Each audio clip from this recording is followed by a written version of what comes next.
In the vast expanse of the Andromeda Galaxy, the peaceful Xylorians faced extinction. Their home planet, Xyloria, a vibrant world of crystalline forests and shimmering oceans, was under siege by the ruthless Dravaki Empire. High Counselor Zephyr, the last hope of her people, stood before the ancient communication array, her luminescent skin pulsing with anxiety. "This is High Counselor Zephyr of Xyloria," she broadcast, her melodic voice tinged with desperation. "Our world faces annihilation. We implore any benevolent species to come to our aid. Our time is running out." The message rippled through space, crossing light years in seconds. Most advanced civilizations ignored it, unwilling to face the wrath of the Dravaki. But on the fringes of the Milky Way, an unexpected listener picked up the call. Captain Alara Voss of the Earth exploration vessel Horizon sat bolt upright in her command chair. Her dark eyes widened as she processed the message. "Lieutenant Riker, verify the source of that transmission," she ordered, her voice steady despite the surge of adrenaline. Riker's fingers danced across the holographic interface. "Confirmed, Captain. The signal originates from the Andromeda Galaxy, specifically the Xyloria system." Ilara's mind raced. Humanity had only recently ventured beyond their solar system, their faster-than-light technology still in its infancy. They were unknown to the wider galactic community, considered primitive by most standards. But they were also unburdened by the politics and fears that paralyzed other species.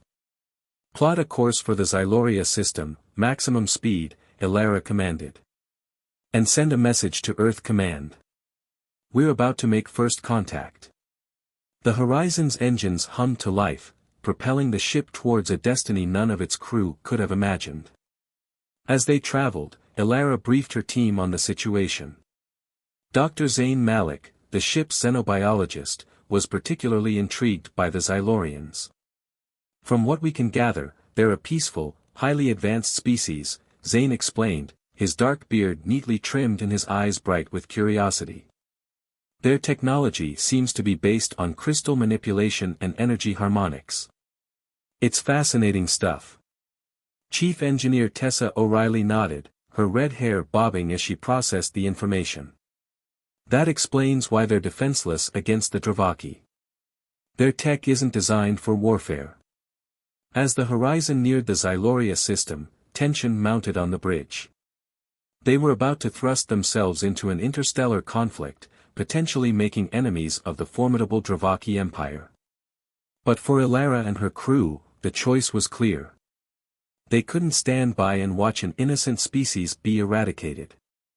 The ship dropped out of FTL on the outskirts of the Xyloria system, and collective gasps filled the bridge. The scene before them was one of devastation. Xyloria, once a jewel of a planet, was scarred by orbital bombardments. The Dravaki fleet, a mass of sharp, angular ships, hung in orbit like a swarm of deadly insects. "My God," Ilara whispered, her heart heavy. "We might be too late." But as they watched, a small fleet of Xylorian ships emerged from the planet's atmosphere, desperately trying to evacuate civilians. The Dravaki ships moved to intercept, weapons charging. Ilara's jaw set with determination. "Not on our watch. All hands, battle stations. We're going in." The Horizon surged forward, its advanced human weaponry powering up. They might be outnumbered and outgunned, but they had the element of surprise.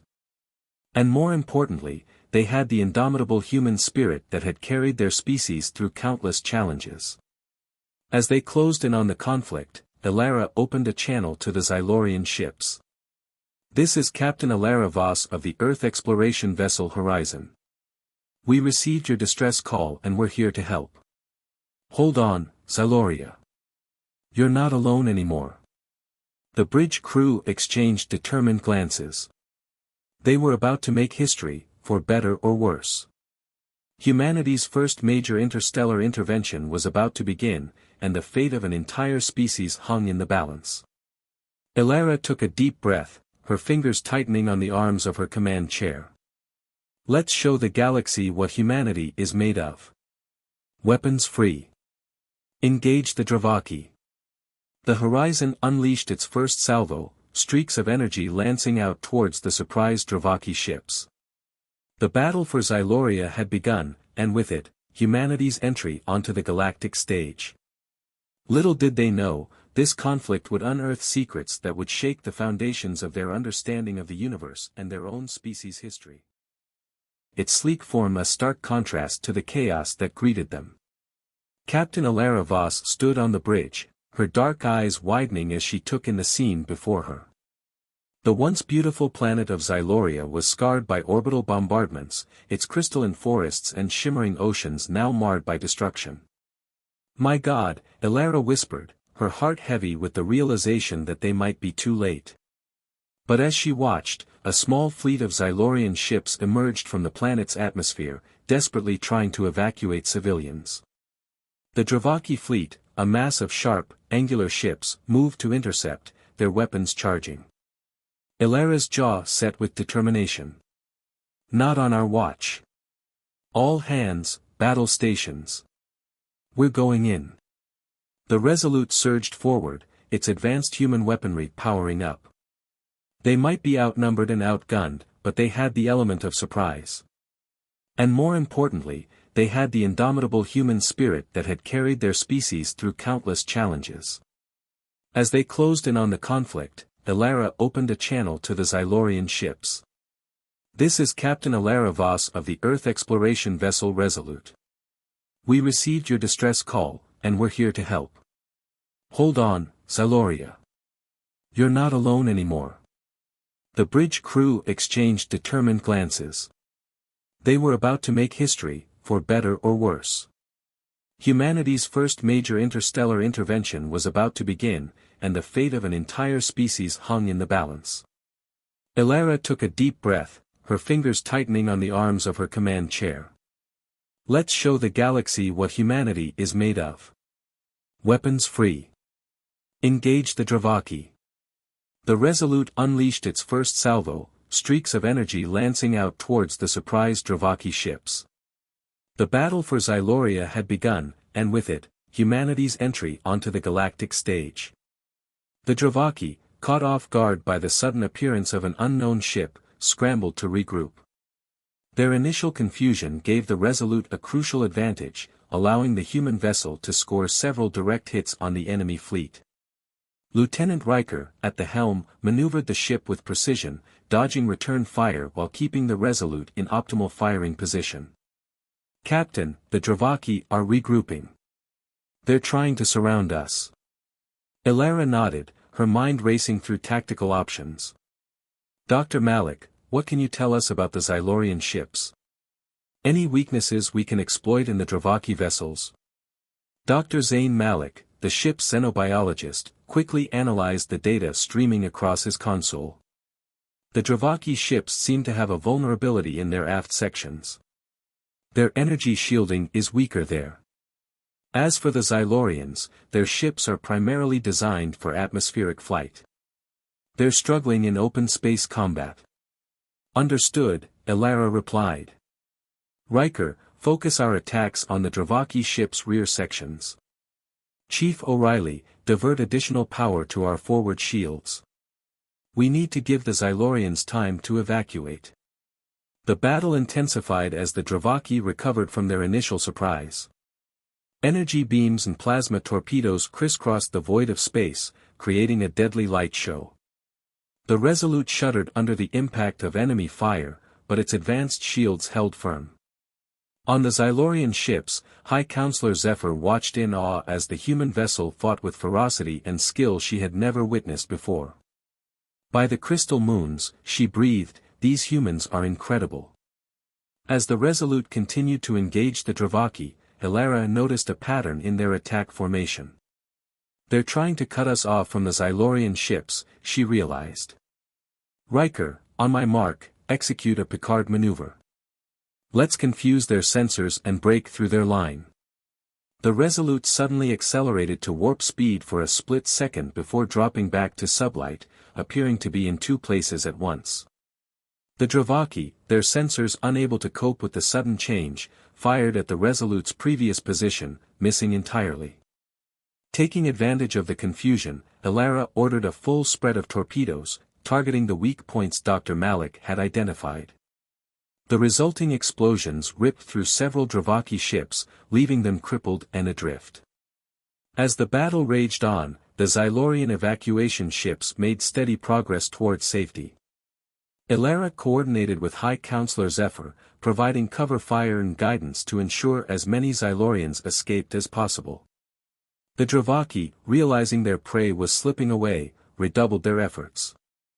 Their remaining ships concentrated their fire on the Resolute, determined to eliminate the unexpected threat.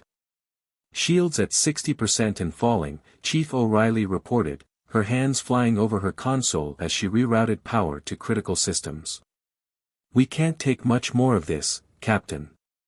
Elara gritted her teeth, knowing they were in for a tough fight. "We hold the line, no matter what. The Xylorians are counting on us." As if in response to her words, a massive Dravaki battleship emerged from the planet's far side, its imposing form dwarfing the other ships in the battle. Its weapons charged, preparing to unleash a devastating attack that could wipe out both the Resolute and the remaining Xylorian ships. The bridge crew of the Resolute fell silent, the gravity of their situation sinking in. They had come to save an alien race, and now they faced annihilation alongside them. But in that moment of crisis, the true spirit of humanity shone through. Elara stood from her command chair, her voice steady and resolute. "We didn't come all this way to fail now. Humanity has faced impossible odds before and triumphed. Today, we do it again, not just for ourselves, but for the Xylorians and every other species that has ever faced tyranny and oppression." Her words ignited a fire in her crew. They knew the risks when they answered the distress call, and they were prepared to face the consequences. As one, they turned to face the looming threat, ready to give everything they had for a species they had just met. The Dravaki battleship fired, its massive energy beam cutting through space towards the Resolute and the Xylorian ships. In that moment, with destruction seemingly imminent, humanity's ingenuity and determination would be put to the ultimate test. Of a new era. Laruz, though scarred by war, became a symbol of hope and resilience. The planet transformed into a hub of interstellar cooperation, where different species worked together to rebuild and strengthen their bonds. High Chancellor Aurora, inspired by the bravery and unity shown by the humans and their allies, initiated the establishment of the Galactic Alliance Center on Laruz. This center would serve as a permanent headquarters for the coalition, fostering diplomacy, shared technology, and mutual defense strategies. Captain Reynolds and the crew of the Resolute were honored guests at the inauguration ceremony. The event was a grand affair attended by dignitaries from across the galaxy. Flags of different civilizations fluttered in the breeze, and representatives mingled, their differences set aside in favor of a shared future. Aurora stood at the podium, her voice strong and hopeful. "Today, we stand united not just as Larians, humans, or Trailer, but as members of a greater galactic family. Our victory over the Zarks has shown us that together, we can overcome any challenge. Let this center be a beacon of hope and cooperation for all future generations." Reynolds, standing beside her, felt a profound sense of accomplishment. The sacrifices made by his crew and allies like Lieutenant Patel had paved the way for this moment. The sense of unity and purpose was palpable, and he knew they had achieved something truly remarkable. After the ceremony, Reynolds mingled with the other dignitaries. Warlord Cragg approached him, a rare smile on his usually stern face. "Captain Reynolds, you and your crew have earned the respect of the Oro. Our people have much to learn from your example of courage and honor." Reynolds shook Cragg's hand firmly. "The feeling is mutual, Warlord Cragg. Together, we've shown what's possible when we put aside our differences and work towards a common goal." Ambassador Zara joined them, her voice filled with gratitude. The Trailer Confederacy was hesitant to engage with other civilizations, but this alliance has opened our eyes. We are committed to this new path of cooperation. As the evening progressed, the sense of camaraderie grew. Different species shared their cultures, food, and stories, forging bonds that went beyond mere alliances. It was a celebration of unity and the promise of a brighter future. The Galactic Alliance Center quickly became a bustling hub of activity. Scientists from various worlds collaborated on groundbreaking research, combining their unique perspectives and knowledge. Diplomats worked tirelessly to resolve conflicts and strengthen ties between civilizations. The military arm of the Alliance, led by experienced commanders from different species, developed strategies to maintain peace and defend against potential threats. Reynolds, though offered a prestigious position within the Alliance, chose to return to active duty. He believed that exploration and first contact were still crucial in this new era of cooperation. The Resolute, refitted and upgraded with technology shared by their new allies, set out on a mission to chart unknown regions of the galaxy and make peaceful contact with new civilizations. As the Resolute departed La Ruse, Reynolds stood on the bridge, looking out at the stars. Commander Vega joined him, a data pad in hand. "New orders from Alliance Command, Captain. We're to investigate an anomaly in the Veil Nebula. Could be a new form of spatial phenomenon." Reynolds nodded, a smile playing on his lips. "Well then, let's see what's out there." Helm, set a course for the Veil Nebula. Warp 5. The Resolute streaked away, carrying with it the hopes and dreams of the newly formed Galactic Alliance. As they ventured into the unknown, Reynolds couldn't help but feel a sense of pride and excitement. They had faced their greatest challenge and emerged stronger, united in their diversity. Whatever the universe had in store for them next, they would face it together. The legacy of their victory over the Zarks and the formation of the Galactic Alliance would echo through the ages, a testament to what could be achieved when beings from across the stars stood as one. The future, once uncertain and fraught with danger, now shone bright with possibility. As the Resolute disappeared into the depths of space, the crew knew that their greatest adventures were yet to come. The galaxy, vast and mysterious, awaited their exploration, and they were ready to meet it head-on, carrying with them the spirit of unity and cooperation that had brought them this far. The story of humanity's rise from an isolated species to a key player in galactic affairs would be told for generations to come. It was a tale of courage, sacrifice, and the indomitable spirit that defined not just humans, but all sentient beings who dared to reach for the stars. And so, as the Resolute embarked on its new mission, the crew knew that they were not just explorers or diplomats, but guardians of a new galactic order. An order built on mutual respect, shared knowledge, and the understanding that in the vast expanse of the cosmos, we are all part of something greater than ourselves. The adventure was far from over. In fact, it had only just begun.